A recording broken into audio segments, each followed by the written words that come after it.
long time ago, in a galaxy far, far away, you had evil corporations like TKO and Paul Levesque dragging professional wrestling into the Ruthless Depression era, determined to end wrestling for good. But hope was not lost, thanks to people like Jon Moxley, Kyle Fletcher, MJF, Tony Khan, and others united under the banner of AEW. Professional wrestling won't die, it's still alive!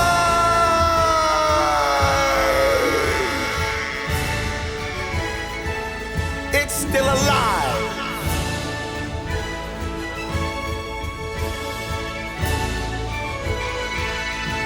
This is what we needed! Thanksgiving was last month. Tony Khan is still in the kitchen cooking. Christmas was a few days ago, but he's still giving out gifts with this book and all. Jon Moxley!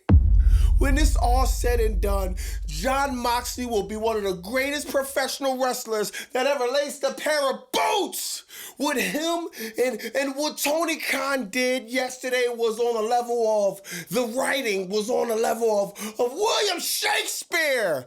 Man, this was biblical. Nobody had Jon Moxley winning the C2. A lot of us thought it was going to be Okada to run it back. A lot of us thought it was going to be Takeshita. Even me, I thought it was going to be Kyle Fletcher. Jon Moxley? After being on a losing streak, tapping out to Kyle O'Reilly, losing an I Quit match to Darby Allin, tapping out left and right, disappointing the Death Riders, who knew he would rise from the ashes and come out on top? New unified champion. He fought through the ankle injury, chipped tooth, busted mouth. This is professional wrestling. This is storytelling. This is what we needed in 2025. My God, shout out to Jon Moxley, man. Shout out to Tony Khan. Shout out to Kyle Fletcher. Kyle Fletcher is going to carry AEW on his back for the next 10 years. When you need somebody to just dominate with the Don Callis family and the TNT Championship title, Kyle Fletcher could do that. When you need somebody to tell a storyline for Jon Moxley to go over to give his redemption, Kyle Fletcher could do that. Oh, Bobby Monsoon's always a prisoner of the moment. Oh, wow. I think we did match of the year way too early. We should have waited till after Worlds End to start doing our year wrap-ups, because if you ask me, Jon Moxley, Kyle Fletcher just put on the match of the year. I don't want to hear anything else. Now, speaking of Kyle Fletcher, the Don Callis family! People keep hitting me up saying, oh, there's surveillance footage out there of you, Bobby Monsoon, putting the screwdriver in the turnbuckle for Okada to use on Takeshita in the first match of the World's End. And my response to that is, I plead the fifth.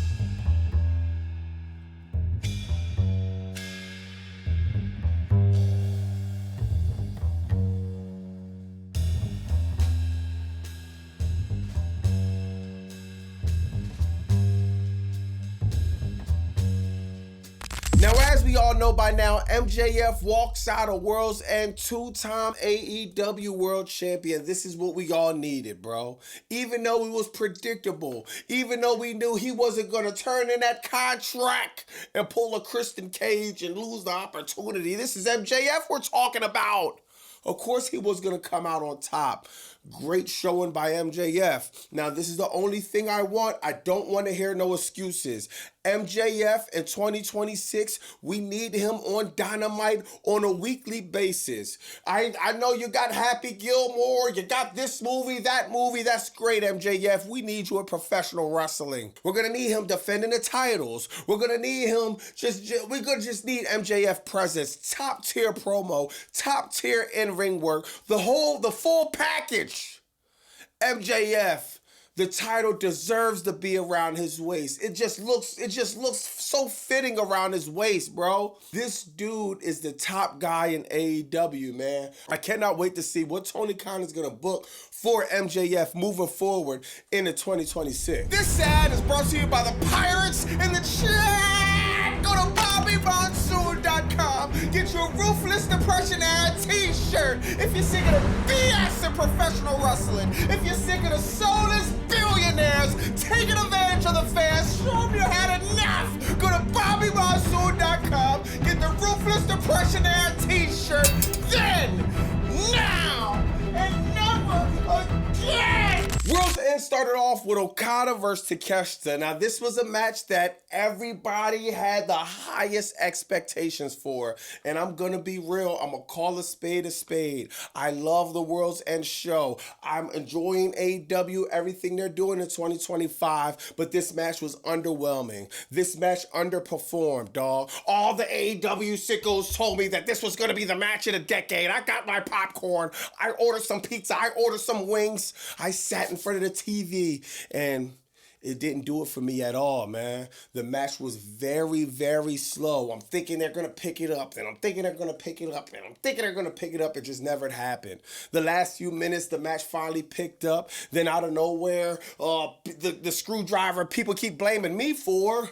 The screwdriver that was in a turnbuckle, Okada, he grabs it, he hits Takeshita with it, and this is what I like about the end of the match, man. You do have some storylines going on. You got Don Callis, man. The Don Callis family, my OG, Don Callis. He left Takeshita in the ring. Takeshita blowing my phone up, asking me, man, what's going on? I didn't answer, man. I don't got no answers for him right now. I'm going to call him back in a few hours, but man, Takeshita got left in the ring. Okada, his hand held high, man. Don Callis didn't even bother checking on Takeshita. I don't think he's going to like that. I think Takeshita going face. I think he's leaving the Don Callis family. And this is what we need.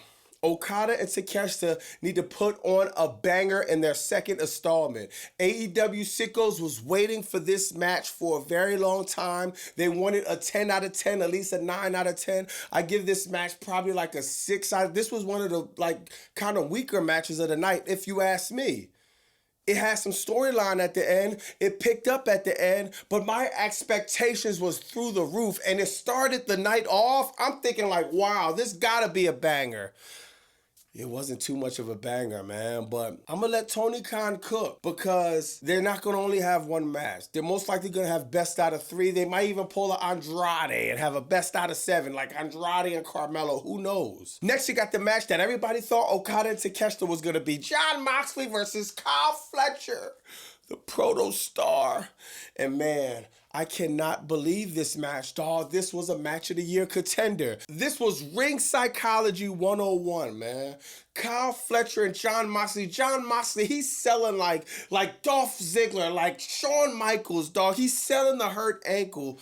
Kyle Fletcher's working on a hurt ankle, throwing everything, including the kitchen sink, at Jon Moxley. He won't give up. It's not working, man. There was 2 spots that was scary, and I'm telling you right now, AEW needs to pump the brakes on spots like this because 1, they're not needed. 2, it's just like, dog, we need our wrestlers to be here long term. The spot where Kyle Fletcher did the brain buster, the Jon Moxley at the end of the apron, we didn't need that. The spot where Kyle Fletcher almost broke his neck on the top rope when he fell with Jon Moxley, we don't need these type of spots. Seriously, the match, the story could be told without these crazy ass spots. It's entertaining, and I appreciate the effort from Jon Moxley and Kyle Fletcher. But I'm telling you, dog, the AEW luck is going to run out, and the last thing we need is a situation like Adam Cole where he's forced into retirement. Is a situation like Daniel Bryan, whatever, is forced into retirement. A situation like Kenny Omega, even though he's not really, it was something else with Kenny Omega, but still, y'all get the point, bro. We need our professional wrestlers to be here, to be as healthy as possible, and a story could get told without them stupid ass spots. Outside of that, this match was 5 out of 5, 10 out of 10, whatever you want to call it. This was the match of the night. This was a banger. This was a classic. Oh, dog, I'm about to watch the match again. This was fire, dog. Shout out John Moxley. Shout out Kyle Fletcher. Next, you got FTR retaining the tag team titles against the Bang Bang Gang. A lot of people was telling me Jay White's coming back. Jay White's coming back to help the Bang Bang Gang. He doesn't come back. But I'm not really too familiar with the Bang Bang Gang, to be honest. I know they fight on Collision a lot, but FTR, this Hill Run FTR is on is fire, dog. Stokely coming out. My man, he dropped the Bruce Lee sneaks and he got him some Yeezys. So shout out to Stokely. He had a spot where he was supposed to go through the table, but he actually flew above the table, or over the table, I should say. And yeah, FTR, they win the match. This was kind of, everybody knew the Chicago street fight. It was going to be some cool spots, but everybody knew FTR was going to retain. Now, this is the thing. Is FTR going to go in the program with Kristen Cage and Adam Copeland sometime in 2026? I hope so. I hope so. Next, you got the Babes of Wrath going over Mercedes Moné and Athena. Mercedes Moné ate the pin from Willow Nightingale, and man, this was wild, man. A lot of people, especially me, I thought for sure Mercedes Moné and Athena was gonna win, man. Mercedes Moné, she's been losing left and right. CMLL, Ring of Honor, another promotion she lost. Now she loses. It's like, wow. And she ate the pin. It's not even like Athena ate the pin. Mercedes ate the pin. The Willow Nightingale. You remember Willow Nightingale, Mercedes Moné? That's the girl she took the TBS title from a little bit over a year ago. Well, she got that lick back. Willow Nightingale, 1, 2, 3. I love the BBW. Willow Nightingale, one of my favorite wrestlers, so I was happy to see that. I didn't expect it. Mercedes Moné, she cut a promo backstage. She went ballistic. She started breaking the TV, flipping the makeup around, throwing the lights all around backstage, man. And then she calls out Willow Nightingale. So we got Willow Nightingale versus Mercedes Moné Wednesday on Dynamite. I'm interested in this match. I think Mercedes Moné should be going over because the TBS title's on the line. I don't see them having the tag team titles and the TBS title on Willow Nightingale. But at this point, you don't know what's going to happen. Tony Khan, Mr. Curveball.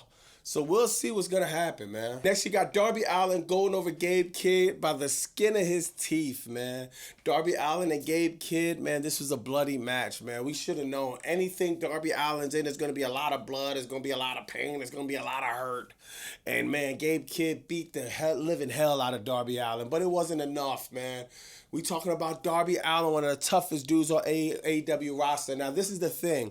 I want to see Darby Allin in more storylines that's not have nothing to do with the Death Riders. We've seen him beefing with the Death Riders over and over and over and over and over and over and over. It's like, it's becoming redundant now, bro. Let's get Darby Allin in some title picture. He couldn't be in the C2 because of injury. Okay, we get that. He threw him on a card with Gabe Kidd, and I get that too. 2026, I want to see some gold around Darby Allin ways, man. Next, you got the Mixed Nuts Mayhem match, which was just basically a fun match. The Death Riders versus the Conglomerate with Tony Storm, man. This was just like a fun match, man. I was not looking forward to this match, but as it went on, it was like a cool, calming down match. It was a cool match if you went to go wash clothes or get a bathroom break, get yourself a drink, you know what I mean? Go order some food. This was that type of match, man. They had some cool spots with Orange Cassidy and Tony Storm dancing, hitting people. This was very choreographed. To be honest, I want to see Claudio Castagnoli in something more serious. Like, I think he needs to be booked a lot more serious than being in matches like this. Mark Briscoe is the TNT champion. I don't know why he's in this match. I thought Mark Briscoe needs to be defending that title. I know he only had it for a month, but the only thing I can remember him doing this last month is put some camouflage on the title. Let's get him in some feuds. Let's get him defending the title. Let's get something going on other than being in a mixed tag nuts, whatever you call match. You got Chris Statlander retaining the AEW Women's Championship over Jamie Hayter. Now, to me, I think this was a solid match, but to be honest, the crowd was quiet and they seemed a little disengaged with this match. The one thing I didn't like is they had one of them stupid stupid spots where they're jumping off the top rope, landing on each other's neck, and oh my God, I just think it's so corny. I wish they stopped doing spots like this and not wait until somebody gets injured seriously. Next, you had Okada and Jon Moxley. Jon Moxley beating Okada. Now, this match, Okada beat Jon Moxley ass up, down, left, right, and all around, everywhere in between, you know what I mean? Jon Moxley pulling this match off, I didn't see coming at all. The way Okada was just beating him down, the way Jon Moxley just ankle was just hurt, man. I didn't see no way he come out on top. He actually comes out on top. That was fire.